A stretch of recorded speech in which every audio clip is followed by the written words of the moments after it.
कभी सोचा है कि एक सिंगल मोर पंख इतने सारे घरों और मंदिरों में क्यों दिखता है? चलो बात करते हैं कि यह ब्यूटीफुल फेदर आपकी लाइफ में क्या क्या इनवाइट कर सकता है।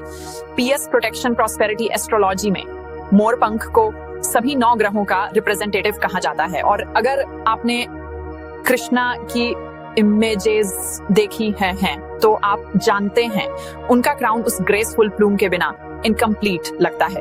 स्क्रिप्चर्स इस फेदर को कई देवी देवताओं से लिंक करते हैं और पुरानी कहानियां कहती हैं कि एक बार एक मोर ने देवताओं को संध्या नाम के एक डीमन को हराने में हेल्प की थी। बर्ड लोअर में पीकॉक और गरुड़ दोनों के फेदर्स को हाईली प्रोटेक्टिव माना जाता है। तो लोग अपनी एवरीडे रिचुअल्स में मोर पंखों का यूज कैसे करते हैं, यहाँ सबसे शेयर्ड प्रैक्टिसेस हैं। फर्स्ट, मुश्किल राहु प्लेसमेंट्स के लिए एक मोर पंख अपने पास रखें। ऐसा माना जाता है कि यह राहु के इम्पैक्ट को सॉफ्ट करता है और आपके माइंड को स्टेबल करता है। सेकंड, आयुर्वेद हिस्टोरिकली मोर पंखों को रेमेडीज में मेंशन करता है। ट्यूबरकुलोसिस से पैरालिसिस, क्रोनिक कोल्ड्स, यहाँ तक कि इनफर्टिलिटी जैसी सीरियस कंडीशंस के लिए। इंपॉर्टेंट नोट, ये कल्चरल हिस्ट्री है, DIY क्योर नहीं। हमेशा एक लाइसेंस्ड मेडिकल प्रोफेशनल के साथ काम करें। थर्ड, घर में सडन ट्रबल्स या एंजाइटी, एक फेदर को साउथ ईस्ट कॉर्नर में रखें, जिसे अग्नि कॉर्नर कहा जाता है, अपने घर या बेडरूम का। कई लोग मानते हैं कि यह हैवी एनर्जी को लिफ्ट करता है और कामनेस इनवाइट करता है। फोर्थ, वेल्थ और फ्लो के लिए राधा कृष्णा के क्राउन में रेस्पेक्टफुली एक मोर पंख रखें। 40वें दिन उस फेदर को घर ले आएं और उसे अपने लॉकर या सेफ में रखें।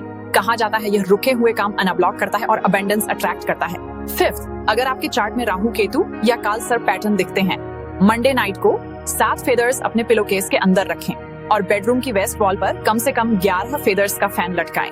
बिलीफ, फेवरेबल प्लैनेट्स मजबूत होते हैं, राहु केतु का डंक कम होता है।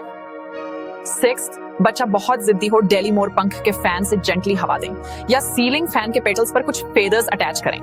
आइडिया, बेचैनी को शांत करना और मूड को कूल करना।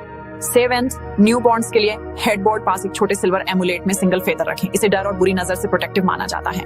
एट्थ, एक इंटेंस राइवल से डील कर रहे हैं, ट्यूसडे या सैटरडे नाइट हनुमान मंदिर के सिंदूर से उनका नाम फेदर पर लिखें, उसे रात भर अपने घर के श्राइन में रखें, सुबह नहाने से पहले उस फेदर को बहते पानी में ऑफर करें। कई लोग कहते हैं कि दुश्मनी न्यूट्रल या फ्रेंडली एनर्जी में बदल जाती है। याद रखें, पावर सिर्फ फेदर में नहीं, यह आपके इंटेंशन, रेस्पेक्ट और कंसिस्टेंट प्रैक्टिस में है। कुछ भी ट्राई करें तो ह्यूमिलिटी, काइंडनेस और कंसेंट के साथ करें। अपनी लाइफ को ग्राउंडेड रखें, प्रे करें लेकिन एक्ट भी करें। अगर यह डीपर मीनिंग समझने में हेल्पफुल रहा तो इसे सेव करें, शेयर करें और बताएं कौन सी प्रैक्टिस रेजोनेट हुई। राधे राधे।